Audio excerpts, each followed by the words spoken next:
আব্বা, আজ আমার জন্য আমাদের সংসারের সব ধ্বংস হয়ে গেল আব্বা।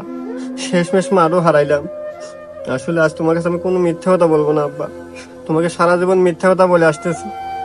আমি তোমার কাছে অনেক টাকা নিয়েছি। আসলে আমি বিমানও চালাই না, কোনো পাইলটও না। তোমার কাছে টাকা নিয়ে আমি মোবাইলে অনলাইনে জুয়া খেলছি আব্বা। আমি অনেক পাপ করছি আব্বা। তোমাকে বোকা তোমাকে বোকা পাই আমি অনেক পাপ করছি আব্বা। আব্বা, তুমি আমাকে মাফ করে দিও আব্বা। আব্বা, তুমি আমাকে মাফ করে দিও, আমাকে ক্ষমা করে দিও আব্বা। আব্বা, তুমি আমাকে মাফ করবে না আব্বা? আব্বা, তুমি আমাকে মাফ করবে না? এ আব্বা।